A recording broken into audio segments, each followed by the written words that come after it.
नमस्कार दोस्तों, क्या आप कल्पना कर सकते हैं कि संविधान की शपथ लेकर किसी सूबे के शीर्ष पर बैठा कोई मुख्यमंत्री इस तरह का वीडियो जारी करे अपने चुनाव प्रचार के लिए, प्रोपेगेंडा के लिए, जो वीडियो नफरत का प्रतीक हो और जिस वीडियो में मुख्यमंत्री गन से निशाना साध रहा हो और उसके निशाने पर दो मुस्लिम हो। लेकिन कल्पना करने की जरूरत नहीं है, यह हकीकत है। असम के मुख्यमंत्री हिमंता बिस्वा शर्मा की हकीकत। एक वीडियो कल 18-17 सेकंड का एक वीडियो असम बीजेपी के ट्विटर हैंडल पर, ऑफिशियल हैंडल पर जारी किया गया। उसी वीडियो का टुकड़ा ये आपको दिखा रहा हूं, जरा गौर से देखिए। ये मुख्यमंत्री हैं, हाथों में गन है, निशाना साध रहे हैं, एनिमेटेड है, एआई का इस्तेमाल भी हुआ है, गोली चलती है और सामने एक लड़का और एक बुजुर्ग मुस्लिम है और जाकर सीधे टारगेट पर गोली लगती है और उसके लास्ट में डॉन की तरह से एक पिक्चर आती है हेमंत बिस्वा की। ट्वीट किया गया 7 फरवरी को 4:08 पर। लिखा हुआ है point blank shot. Point blank ऐसे मामलों में इस्तेमाल किया जाता है जब सीधे सटीक निशाने पर नजदीक से गोली मारी जाती है और कहा जाता है पॉइंट ब्लैंक शॉट है। मुख्यमंत्री की मंशा का अंदाजा आप लगा सकते हैं कि उनके पॉइंट ब्लैंक शॉट के निशाने पर मुसलमान हैं। ये वही मुख्यमंत्री हैं असम के जो लगातार अल्पसंख्यकों के खिलाफ, मुसलमानों के खिलाफ नफरती बयानों के लिए देश में कुख्यात हैं। उनके बयानों पर हम आगे आते हैं, लेकिन अब ये कहां तक जा रहे हैं? सीधे सीधे खुद गन हाथ में लेकर खुद निशाना साध रहे हैं और ऐसा वीडियो जारी कर रहे हैं बीजेपी के ऑफिशियल हैंडल्स। जब ये वीडियो अपलोड हुआ सोशल मीडिया पर, बहुत सारे लोगों ने एतराज जताया कि ये तो एक हिंसा का सीधे सीधे आह्वान है। कुछ ने कहा कि नाजी प्रवृत्ति के मुख्यमंत्री हैं, किसी ने कहा कि सुप्रीम कोर्ट को सुओ मोटो इस मामले में स्वतः संज्ञान लेते हुए मुख्यमंत्री के खिलाफ कार्रवाई होनी चाहिए। बहुत सारे लोगों ने कहा कि ऐसे मुख्यमंत्री की गिरफ्तारी होनी चाहिए। क्या भरोसा किया जाए ऐसे मुख्यमंत्री का जो मुसलमानों को निशाना साधते हुए वीडियो के जरिए यह संदेश देता है पॉइंट ब्लैंक शॉट। बहुत सारे लोगों ने ट्वीट किया, जिसमें प्रशांत भूषण सुप्रीम कोर्ट के एडवोकेट हैं। कई ऐसे मामलों में सुप्रीम कोर्ट में उन्होंने याचिकाएं समय समय पर लगाई है। मुस्लिम हेट या हेट स्पीच के खिलाफ बहुत सक्रिय रहते हैं। उन्होंने लिखा, बहुत ज़रूरी उनका ट्वीट है, उन्होंने लिखा आज सुबह जब मैं के लिए निकला, सुबह उनका ट्वीट आया 6:58 पर प्रशांत भूषण का। उन्होंने लिखा, SC should take suo moto notice of this and hold the functionaries of the BJP responsible for this post of account. Supreme court को सुओ मोटो नोटिस लेना चाहिए और बीजेपी फंक्शनरीज को, जो भी बीजेपी के लोग हैं, उनको इसके लिए, इस पोस्ट के लिए अकाउंटेबल ठहराना चाहिए। This is a serious criminal offence. ये सीरियस क्रिमिनल ऑफेंस है, सीधे सीधे आपराधिक मामला है। Any opposition functionary putting up such a post would have landed him in jail under UAPA। मतलब अपोजिशन पार्टी के किसी आदमी ने या किसी नेता ने अगर इस तरह की पोस्ट डाली होती सोशल मीडिया पर तो सीधे UAPA के तहत जेल जाता। लेकिन एक संवैधानिक पद पर बैठा हुआ मुख्यमंत्री ऐसा पोस्ट कर रहा है। बहुत सारे लोगों ने लिखा कुछ और, मैं आपको बताता हूं। प्रीति चौधरी इंडिया टुडे की मैनेजिंग एडिटर हैं। मैं मानता हूं कि इंडिया टुडे में रहते हुए प्रीति चौधरी ने जो ट्वीट किया बहुत अहम है। उन्होंने जो लिखा उसका मायने यह है कि अगर हम इसको फासिज्म नहीं कहेंगे तो हम सब नफरती हैं, हम सब नफरतियों के झुंड की तरह हैं।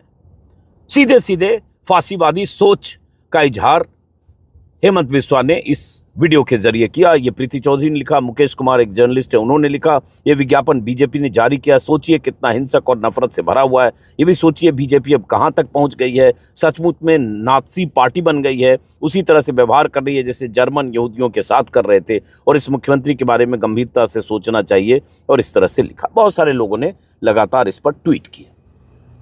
नतीजा ये हुआ कि कुछ देर पहले जब मैं वीडियो करने के लिए गाड़ी में असम बीजेपी का ट्विटर हैंडल देख रहा था तो पता चला वहां से ट्वीट डिलीट हो गया। हो सकता है इतना आउटरीच जो हुआ सोशल मीडिया पर, इतना बवाल हुआ, लगा कि मामला सुप्रीम कोर्ट जा सकता है। और ये ऐसा गंभीर और संगीन मामला है क्योंकि कोई आम आदमी नहीं है, किसी पार्टी का ऐसे कोई वर्कर नहीं है मामूली, कोई टुटपुंजिया, कोई छुटभैया नेता नहीं है।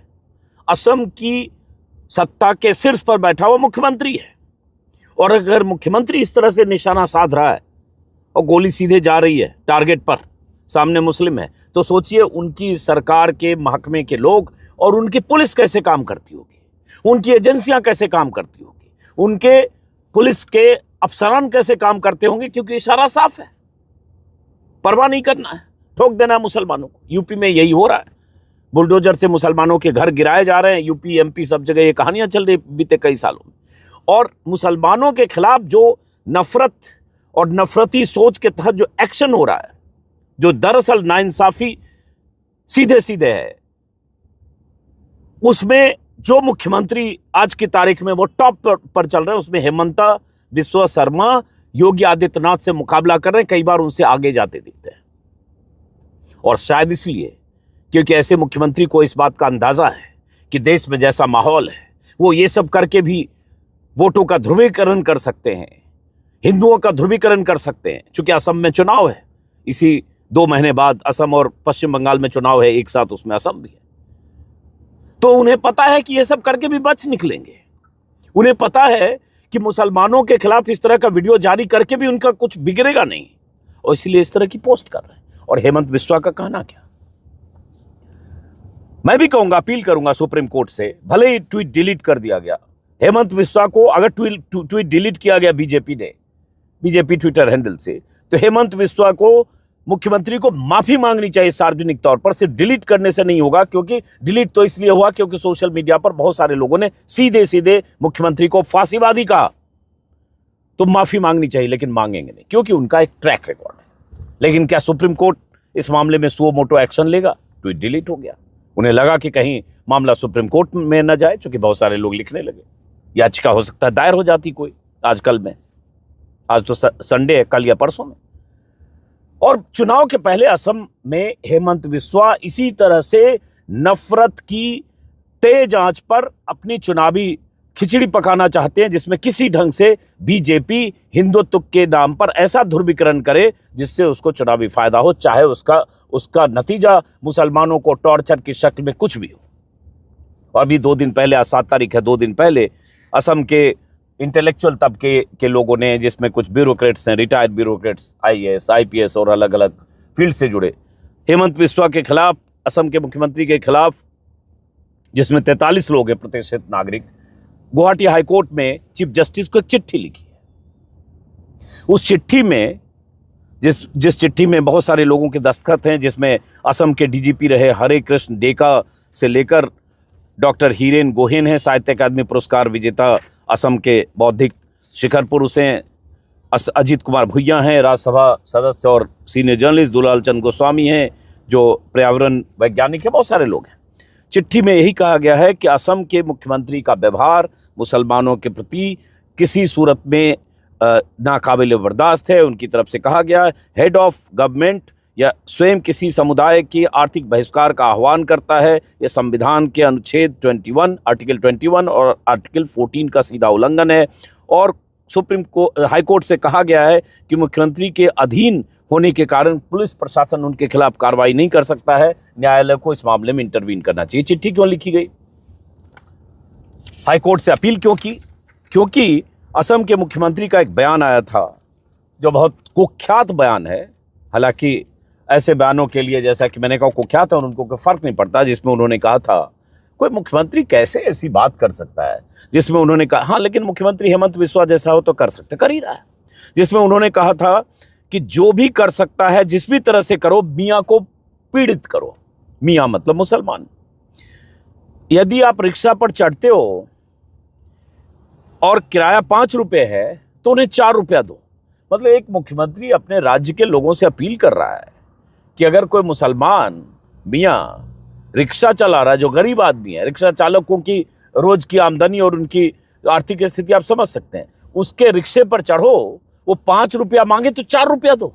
सोचो जरा, ये एक तो आर्थिक बहिष्कार की स्थिति हो गई, और दूसरी चीज ये किस तरह का शोषण है, किस तरह का टॉर्चर है जनता से, नागरिक से। मुख्यमंत्री कह रहा है क्योंकि उनको मुस्लिम से दिक्कत है, इसलिए रिक्शा वाला, ठेला वाला, और यही सोच है कि अलग अलग राज्यों की जो ये तस्वीरें देखते हैं कि मुसलमान रिक्शा वाले को, खोमचा वाले को, ठेला वाले को, ढाबा वाले को तंग और परेशान किया जाता है।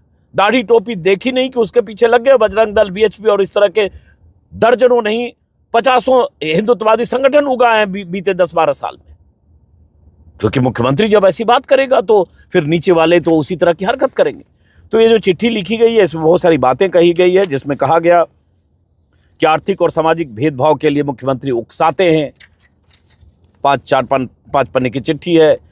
जो जुडिशियल प्रोसेस है उसमें एक तरह से हस्तक्षेप है कि अगर वो बीजेपी के लोगों को या अपने लोगों को कहते हैं, उसका मतलब यही है। मियाँ समुदाय के खिलाफ SIR में जो आपत्तियां दर्ज हुई है उसको लेकर भी कहा गया है कि उन्हें मताधिकार से वंचित किया जाने की कोशिश हो रही है। संविधान का शपथ लेकर कोई मुख्यमंत्री बनता है, आर्टिकल 1643 के तहत ली गई शपथ, बिना भय या बिना पक्षपात या बिना द्वेष के यही शपथ लेता है कोई मुख्यमंत्री। काम करेंगे तो उसका बिना इल विल के काम करेंगे, इस सब का उल्लंघन है। ये सब उस चिट्ठी में लिखा गया है। ये भी लिखा गया है कि लगातार घुसपैठिया कहना, लगातार मुसलमानों के बहिष्कार की बात करना, उनके खिलाफ हिंसा की इस तरह से बात करना जो वीडियो में दिख रहा है, एक तरह से मुख्यमंत्री का ये रवैया किसी सूरत में अक्षम है। और असम में जो बाकी ज़रूरी मुद्दे हैं, चाहे बाढ़ हो, बेरोजगारी हो, महंगाई हो, उन सब मुद्दों से हटाकर हम असम के मुख्यमंत्री इस तरह के मुद्दे जानबूझकर जनता के बीच पेश करते हैं ताकि ज़रूरी मुद्दे पीछे हो जाए। और अगर हेमंता की बात करेंगे तो लगातार ये इस तरह के बयान देते रहे, ऐसे ऐसे जिहाद वहाँ गढ़े गए। एक उनका बयान मैं देख रहा था अभी जब सुबह देखने लगा, 2023 और उसके बाद 24-25 में भी सब्जियों की कीमत जब बढ़ी असम में। अब सोचिए, मतलब हैरान होता हूँ ऐसा बयान कभी देखता हूँ कि कोई मुख्यमंत्री ऐसे इस हद तक नफरती हो सकता है, कैसे हो सकता है। तो उन्होंने ये कह दिया कि मियाँ व्यापारी गुवाहाटी में असमिया लोगों से ज़्यादा कीमत वसूल रहे हैं और हमारे खिलाफ फर्टिलाइजर जिहाद कर रहे हैं। एक तो जिहाद न जाने कितने तरह का बीते, जिहाद शब्द कहाँ कहाँ जोड़ा गया, लैंड जिहाद, थूक जिहाद, ये जिहाद, शिक्षा जिहाद, UPSC जिहाद, जमीन जिहाद, और अब ये कहा गया कि फर्टिलाइजर जिहाद कर रहे हैं, जानबूझकर बीमार करने के लिए यूरिया और हानिकारक रसायन मिला रहे हैं। ये एक बयान था। इसी तरह से एक फ्लड जिहाद का बयान दिया कि गुवाहाटी में जल भराव जब हुआ, वाटर लॉगिंग, तो कह दिया कि ये फ्लड जिहाद है, ये मियाँ मुसलमान करते हैं। उसी तरह से लैंड जिहाद और बेदखली की बात की कि लैंड जिहाद कर रहे हैं, जब तक मैं मुख्यमंत्री हूँ मैं लैंड जिहाद सफल नहीं होने दूंगा, मुसलमान ज़मीन पर कब्जा कर रहे हैं। बहुत सारे बयान है, एक बयान होता लब जिहाद का जिक्र तो होता है। इस तरह के बयान लगातार वो देते रहे हैं और लगातार उनके बयान हेट स्पीच की कैटेगरी में आते हैं। सीधे सीधे उनके खिलाफ एक्शन होना चाहिए, लेकिन जो एक्शन लेगा वही ये काम कर रहा है, वही ये बयान दे रहा है, वही नफरती और हिंसक बातें कर रहा है, तो एक्शन लेगा। और अगर कोई हेमंत बिस्वा के खिलाफ FIR कराता है या हेमंत बिस्वा की शिकायत करता है तो उसको किस तरह से धमकी देते हैं, उसकी भी एक मिसाल है। हर्ष मंदर रिटायर IAS अधिकारी रहे हैं, सूचना के अधिकार से लेकर तमाम ज़रूरी मुद्दों पर, जन सरोकार से जरूरी मुद्दों पर आवाज़ उठाते रहे। और हर्ष मंदर ने असम के CM के खिलाफ FIR कराई, ये कहकर कि ये अल्पसंख्यकों के लिए काम करते हैं, अल्पसंख्यकों के खिलाफ माहौल बनाते हैं, उनके खिलाफ काम करते हैं, विवादास्पद टिप्पणियां देते हैं। ऐसे करके हौज खास थाने में एक FIR कराई कुछ दिन पहले अभी।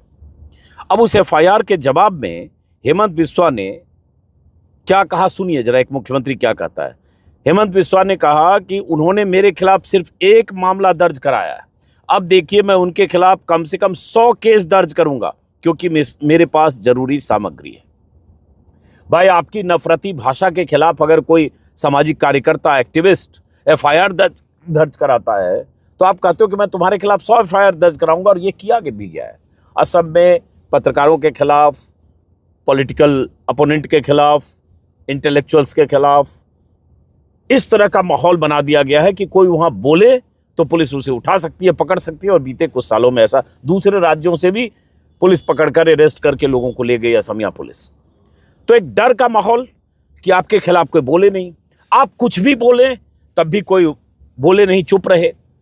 और आपके खिलाफ अगर सक्रियता से किसी ने आपकी नफरती राजनीति के एजेंडे के खिलाफ बात की तो उसके खिलाफ पुलिस एक्शन ले सकती है। ये हेमंत बिस्वा हैं, प्रधानमंत्री मोदी और अमित शाह के लाडले भी हैं।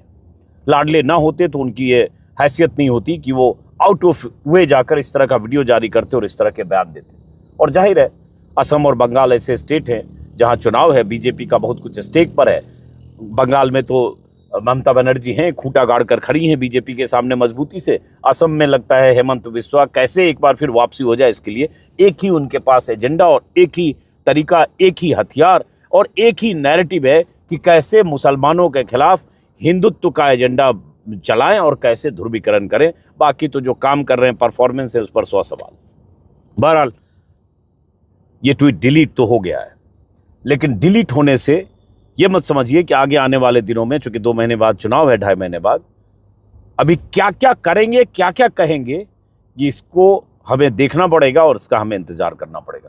लेकिन अफसोस होता है कि देश में ऐसा माहौल है कि कोई मुख्यमंत्री ये सब कहकर, बोलकर, ऐसे वीडियो जारी करके कोई पॉलिटिकल पार्टी बच जाती है, उसका कुछ बिगड़ता नहीं। चलिए, बहरहाल आज मैं जा रहा हूं देहरादून, क्योंकि अंकिता भंडारी हत्याकांड की CBI जांच के आदेश के बाद भी बहुत सारे संगठनों को लगता है कि मंशा संदिग्ध है, सरकार की भरोसा नहीं हो रहा है, ये जांच कैसे होगी। उनके परिजनों की भी शिकायत है। तो वहाँ बहुत सारे 2-4 हज़ार लोग, 1000 लोग जो भी हैं, अलग अलग संगठनों के आज प्रतिरोध, विरोध करेंगे। मैं उसका चश्मदीद बनूंगा और जो कुछ देखूंगा वहाँ के लोगों की आवाज़ आप तक पहुँचाऊँगा। इसी के लिए सुबह निकल पड़ा हूँ। फिलहाल नमस्कार।